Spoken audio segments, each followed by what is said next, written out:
Hey guys, welcome back to the channel. Today, what we're gonna do is we're gonna dive into differentiation. Thank you guys for liking, subscribing. I'm trying to get to at least 50 subscribers so I could go live, and invite some guys to just do some math. All right, so we're gonna look at differentiation or differentiation. We're gonna look at that from first principles case using the idea of slope. So let's say I'm gonna have a nice little graph here set up. And I'm just gonna draw an x square right here, something like that. And I'm going to look at the tangent to the curve, but before I get to the tangent, I want the secant line. So we're gonna make the secant line become the tangent line. All right, so I'm gonna draw a line like that. I want it to be on the positive side because I want to just focus on the positive pieces so that you can understand what's happening. So I'm gonna draw a line going through like that. So we're looking at this point and this point right here, right? Which these points are both in the first quadrant, all right? So they're both in the first quadrant.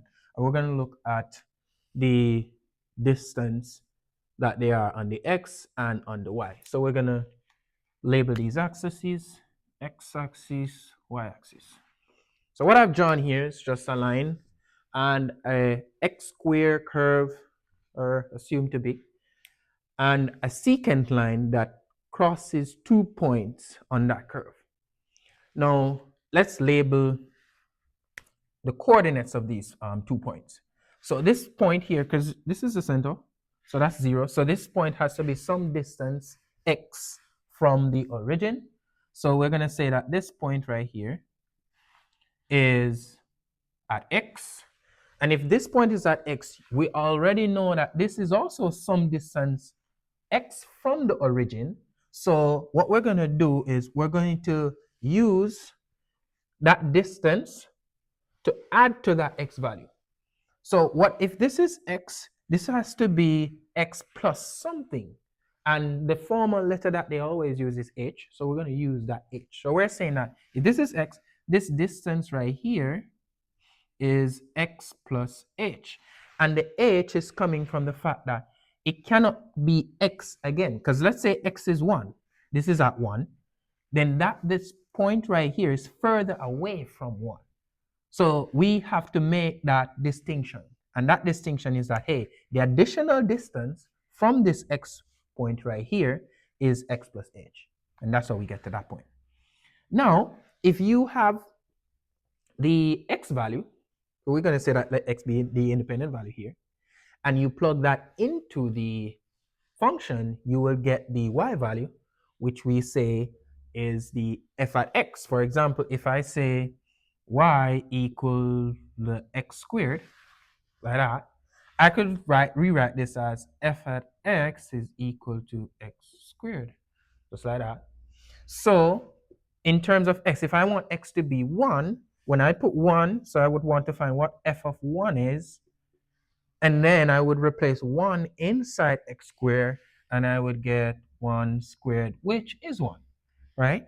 So because we're not using numbers here, if I'm substituting x into the function, x stays. So the y coordinate corresponds to this one right here, would be f at x. Because we're substituting x into the function, and we have f at x. But if we substitute f of x plus h into the function, so instead, we could replace this right here. If we put f at x plus h, let's get that right here. If we put f at x plus h, then we would input x plus h where we see x in the function. So it means that if this point is x plus h, this coordinate here that it corresponds to is f at x plus h, right? So we have our coordinates. And here's what we're going to do. We're going to find the slope of this thing right here. The slope of this line. Let's remove that because I don't already introduced the idea. So the slope, if you remember slope from high school, the slope m they used to represent that is equal to the rise over the run, but we're going to use the change in y over the change in x. So it's going to be your y2 minus your y1 over your x2 minus your x1, right?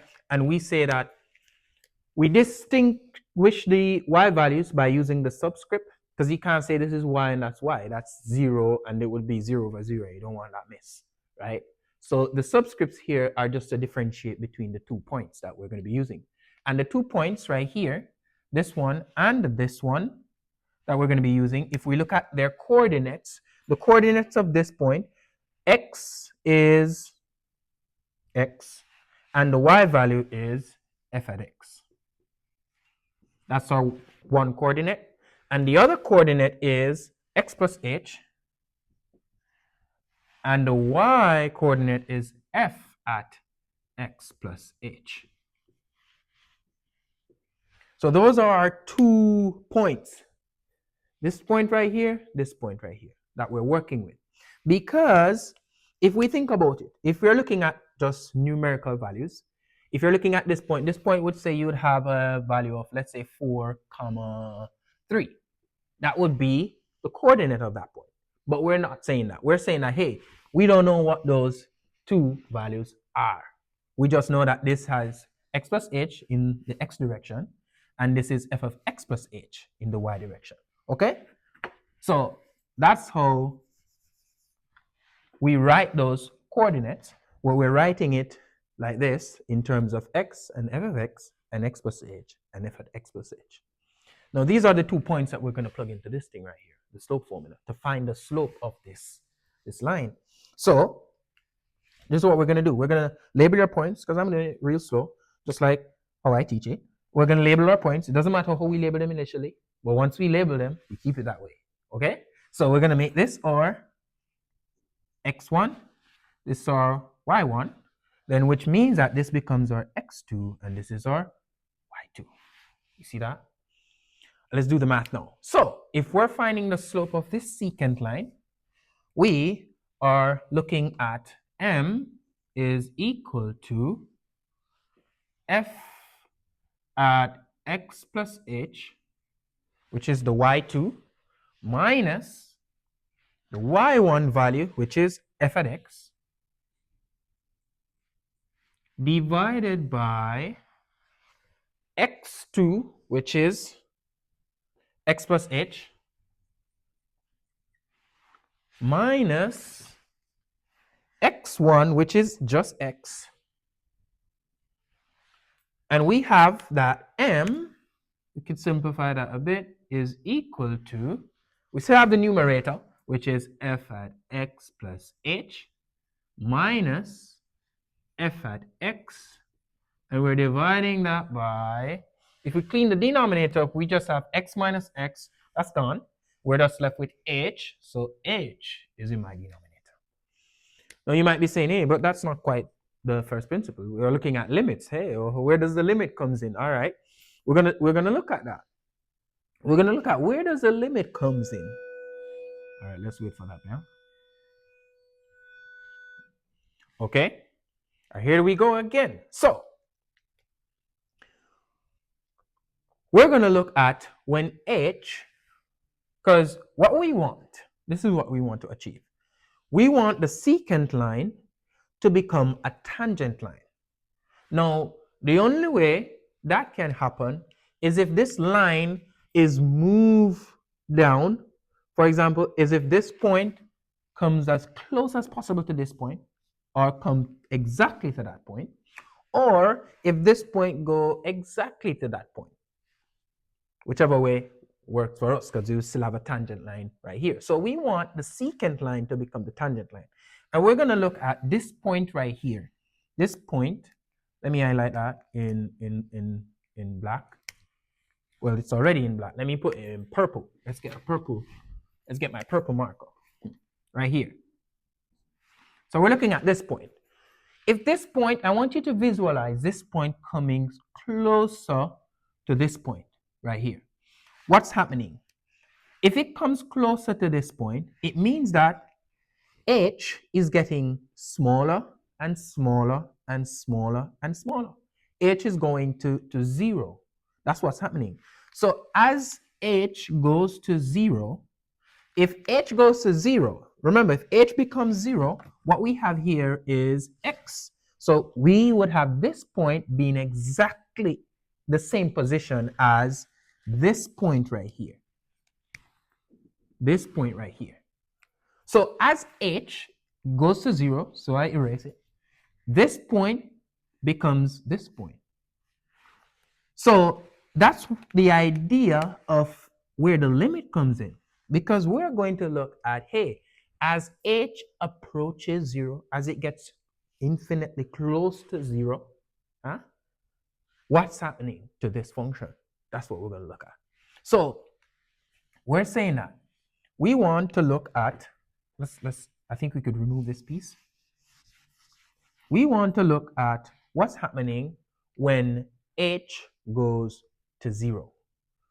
Now, we look at the fraction, we know that h cannot be 0, right?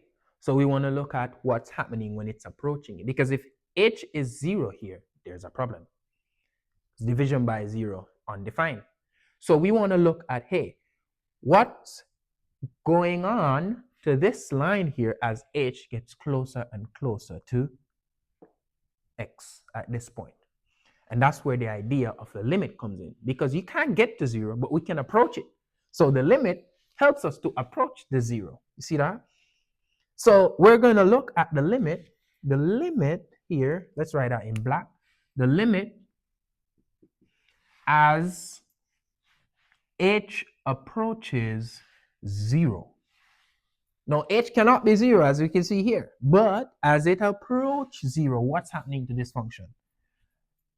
Of f at x plus h minus f at x divided by h. Now this, my friends, will give us the slope at any point on this curve right here, right? Because we could look at, as this point, h approaches to this point right here.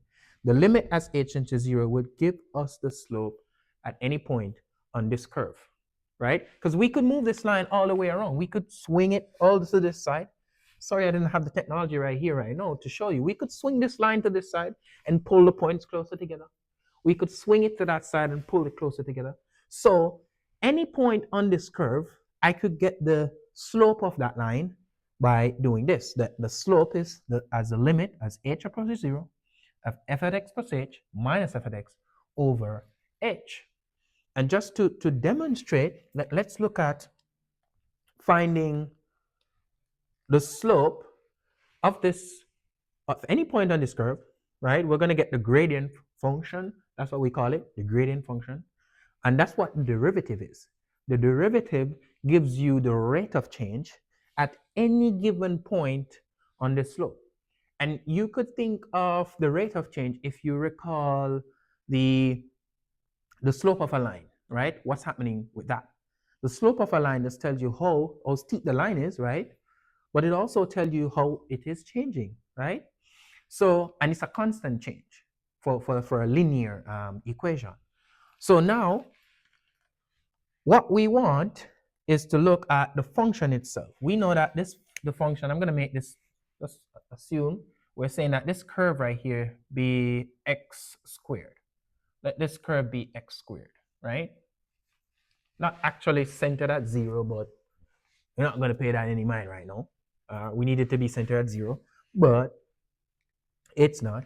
I mean, the center is probably right here at 1 or something, but this is just not down to scalar, right? So let's just say that we have x squared to be a function, all right? A function of x. So f at x equal x squared. We could use this right here to find the slope at any point on this particular curve, right? And that's where this comes in beautifully, because it's first thing. I mean, it gets tedious when you have to deal with different functions, but there are rules of differentiation that helps us with that. But from here, this is how it all came about. And we call this first principle, right? The first principle of differentiation, because this is how it was derived, right? With Newton and Leibniz, they're fighting of to who invented calculus. But let's go. So f of x, if f of x is equal to x squared, we're saying that if f of x, let's erase this piece. We're saying now, if f at x is equal to x squared, we want to find the slope or the gradient of any point on that curve. And we're going to use this idea right here. We're going to take the limit. We're going to take the limit as h approaches 0 of f of x plus h minus f of x over h. But we only have f of x, right? We need to know what f of x plus h will be. So f at x plus h will be equal to x plus h all squared, because you're just replacing x with x plus h. That's what we have. So if we're using this idea right here, let's let m equal, let's erase this piece because I think we already used this piece right here. If we look at this now, we're going to set it up, the limit as h approaches 0 of x plus h all squared minus x squared divided by h. As you can see, what I did was to replace f at x with x squared and f at x plus h with x plus h all squared. Good. And let's see what we get. We have the limit as h approaches 0. And let's expand this right here. We're going to have x squared plus 2xh plus h squared, hope I got that right, minus x squared all over h. Then you could see here that the x squared cancels with this x squared, and what we're left with is the limit as h approaches 0 of 2xh plus h squared all over h. And look what happens now. We're taking the limit of this thing. We could factor out a h from the numerator here, and it would cancel with this h in the denominator. So we would have the limit. Yeah, man, you got to keep writing the limit until you plug the limit in, of h approaches 0 of, we're going to factor that h out, so we're going to take that h multiplied by 2x plus h all over, let's write that properly, all over h. And we're going to come up this side over here. I think we could remove this first principal case. We're going to bring this up here. And what do we have? We have h canceling with h. So what we have left is, this is what we have. The limit as h approaches 0 of 2x plus h, which is nice because now we could plug the limit in, which is 0, put h for 0, and see what happens when we say this is just equal to, we could not write that anymore because now we're going to plug the limit in, which is equal to 2x plus 0, which is just equal to 2x, which is nice because I know that that's what we're supposed to get. So I know I'm right. So this, my friends, if you notice, we're coming from what? F at x squared, and now we have 2x. This gives us the slope at any point on this curve. So let's say, for example, you take when x is 2, and you substitute it here, it's saying that, hey, the slope is 4. And as you could see, it makes sense because as x increase, the slope of the line will get steeper and steeper, right? Because if we take x to be 10, you're looking at a slope or a tangent to the curve, like something like that, which is a very steep line. It would be crossing at that one point, which is steeper than if we have an x value that is very small, because you notice at x here, at the base of this curve, we would say that the gradient there would be 0 at that point. Because if it was centered at 0, at x equals 0, the gradient is 0, right? So there's no gradient at that point. That's what we would say. So as it increases in the positive and the negative direction, right, the slope of the line gets steeper and steeper. And you could see where it would get negative. You would look at a line going like that. So that's how you look. If the line is going like that, you know that the slope is negative. But if the line is going like that, then the slope is a positive one. And that is how we understand rate of change.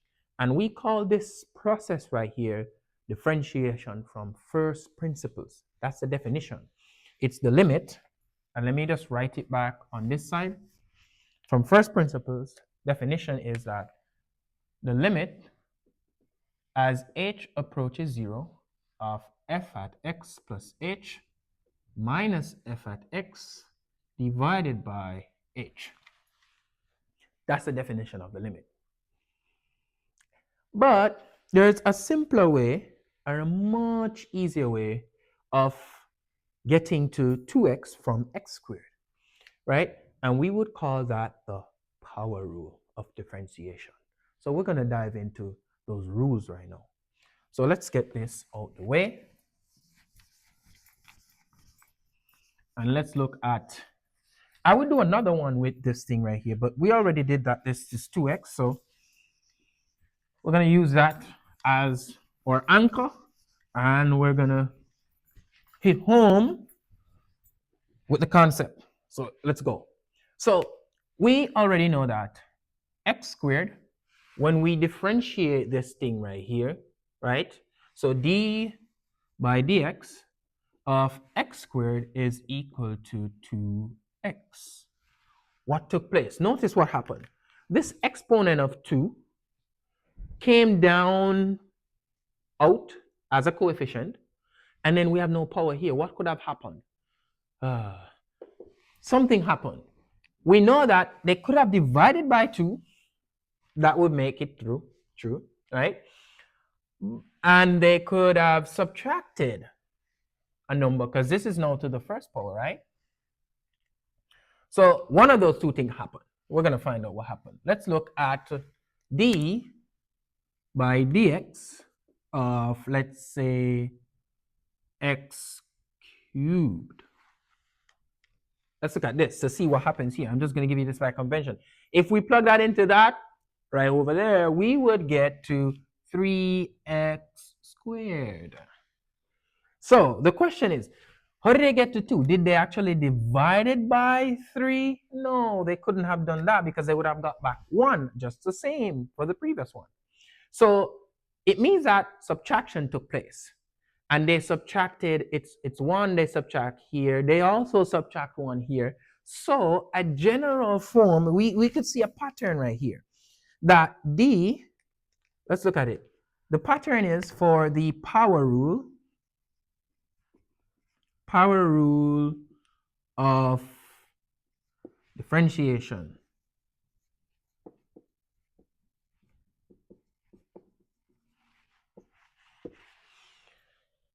Is d by dx of, let's say, a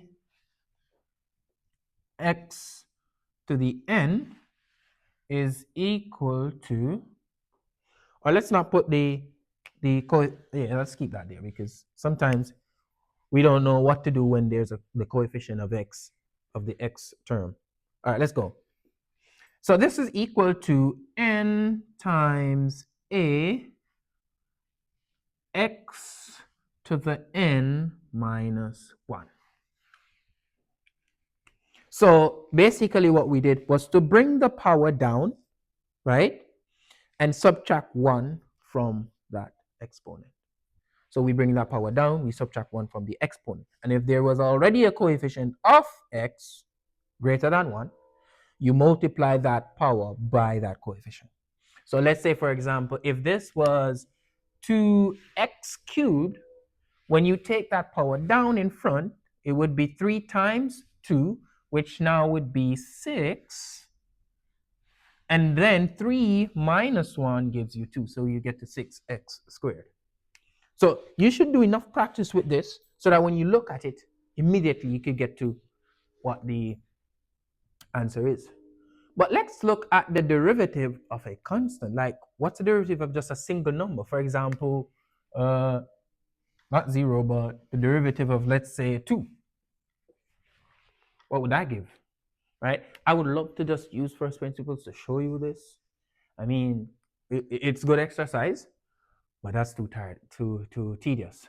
So I'm just going to give it to you. I'm just going to say to you that, hey, the derivative of a constant, I don't know if they call this the constant rule or what, but the derivative of a constant, d by dx of a constant is just equal to 0.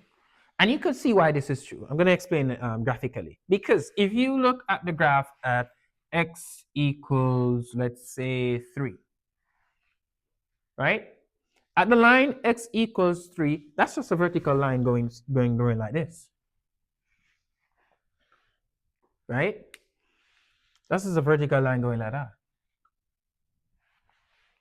If you look at the line y equals, let's say, 0, that's just the horizontal line going like that, right? So the slope of this line right here is undefined, right? And the slope of this line right here is 0. So if you look at these two cases, right, in this case, this is what you would have. In this case right here. This case is undefined. We can't determine the slope of that line like that. Okay? So that's the idea. So the derivative of a constant term is 0. And that is why when you integrate, you will have the constant of integration that would put back that constant term where it's supposed to be. Okay? All right. So we looked at the power rule. We look at the derivative of a constant. I would say that, oh, okay, let that be the constant rule. And then we have what we call the quotient rule and the chain rule. Also the product rule. Okay. Let's look at the product rule because we already have the power rule. So let's look at the product rule of differentiation.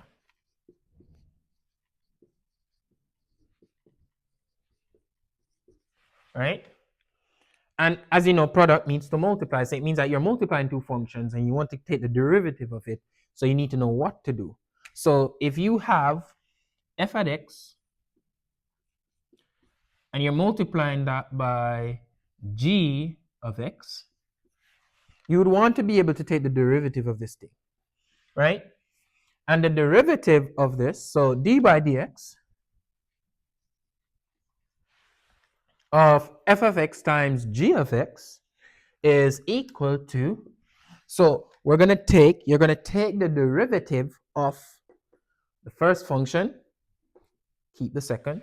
So it's going to be f prime of x, g of x, good, plus you're going to keep the first, which is f at x, times the differential of the second, g prime of x.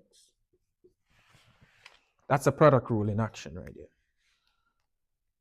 So you have two functions being multiplied. You want to take the derivative of the two functions. So you take the derivative of the first one and you multiply it by the second function.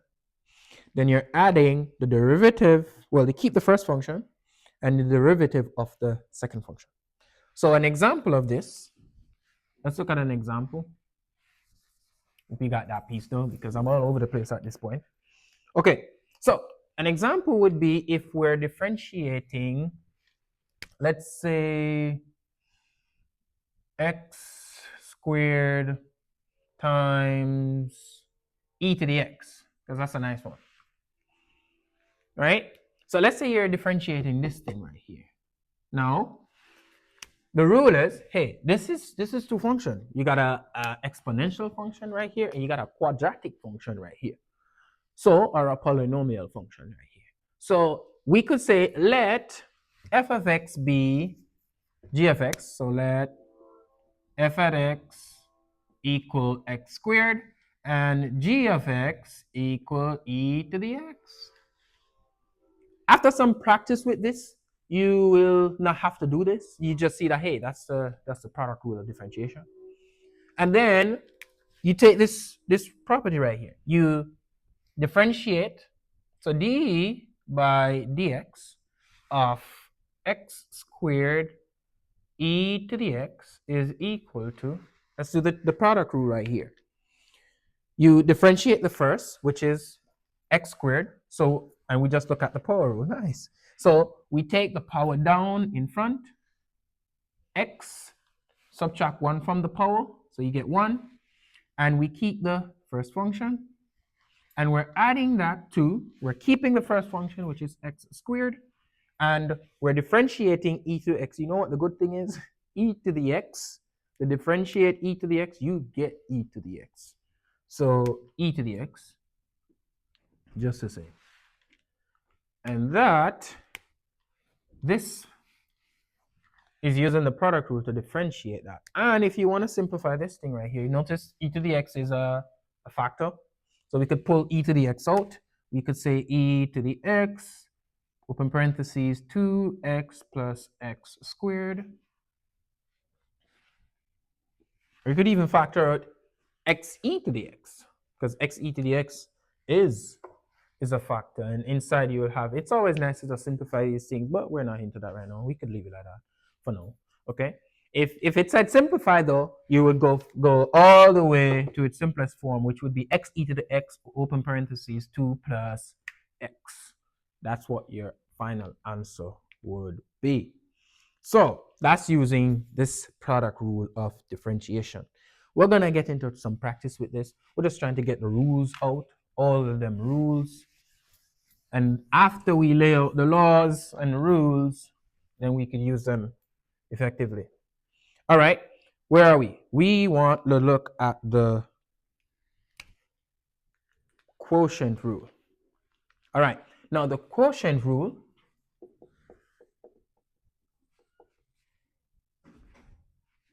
of differentiation, let me just put DFF. I'm not going to be writing all about that out again, right? So quotient rule, as quotient implies, we are dividing, right? So let's say you have some function f at x, and you're dividing that by g of x. So I have a function looking like that, right? Now, d by dx of this thing is equal to, you differentiate the first, so it's going to be like this. F prime at x, differentiate the numerator here, and you multiply that by the denominator. Then you're subtracting, right? You're differentiating the denominator, g prime of x. You're multiplying that by f at x, because that's the numerator. And then you're dividing that by the denominator squared, g of x all squared. That is how it would look. In most cases, you will see it look something like this. You will have v u prime minus u v prime over v squared. In this case, they're saying that you're differentiating d by dx of u divided by v. It's the same idea. Same, just a simpler way of of looking at it, I think, right? So we have the quotient rule here, we have the power rule here, we have the product rule here. Now, we want to look at the chain rule. The chain rule of differentiation, as it says a chain, right? So we want to look at the chain rule of differentiation.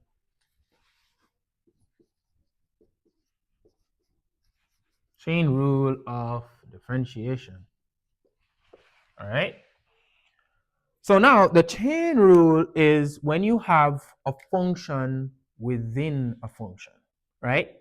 So when you have a function within a function, for example, something like this, f at g of x. See that? That's a function within a function.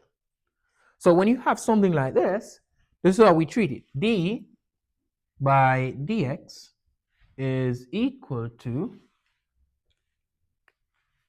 so this is how we do it. We look at the outside function and then we go to the inside function. So we differentiate the outside function, but we keep the inside function. So this is what it looks like. So f at f prime of g of x, good. And then we multiply by the derivative of the inside function, which would be g prime at x. That's the chain rule right here. So if you have some function within a function, you would find the derivative of the outside function and you keep the inside function. And you multiply that by the derivative of the inside function. And I'm going to show you what that looks like with an example. I'm going to try to quickly run through an example of these pieces, okay? And we're going to do some example in the next video as well. But we're going to do one of each right now because we already did one for this one, and we didn't do one for this one. I think we will do one for this one in the next video. But for this one right here, we're going to do one for the chain rule because I think that's quick and easy. We're going to do it right here. So let's go. Now, for the chain rule, it's a function within a function. So let's say you have a function like x to plus 1 all squared. So that's a function within a function. The outside function is the squaring of this term right here. And the inside function is x plus 1. So to deal with this, the chain rule comes in. Okay? So d by dx of this thing right here, the outside function is just squared. So we're going to use the power rule to take care of that, where we take the exponent down into the front, right? We keep the base, which is x plus 1, and we subtract 1 from the exponent, and you know that 1 from that would just give us 1. We could put that 1 right here if you want. But then we need to multiply by the derivative of the inside function, which is the derivative of x plus 1. Now, the derivative of x plus 1, you could look at the power rule as well as the constant rule of differentiation.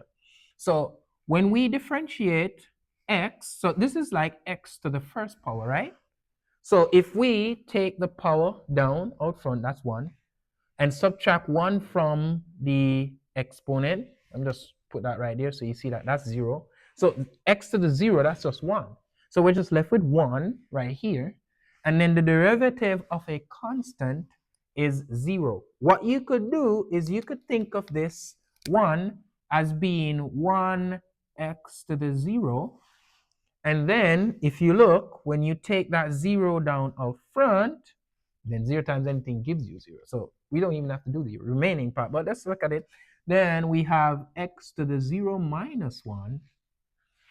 0 times whatever that is, still going to give you 0. Right? So that's just multiplying by 1. And what we have here is 2 times x, which gives me 2x plus 2. Or you could just leave it like that. If you want, you can just leave it as 2 open parentheses x plus 1, because I guess that would be it's factored out, the 2 in its simplest form. And that is it, my friend. We will look at using all of these rules in the next video. Thank you guys for watching. Please like, share, subscribe, Tell a friend to tell a friend. See you in the next video.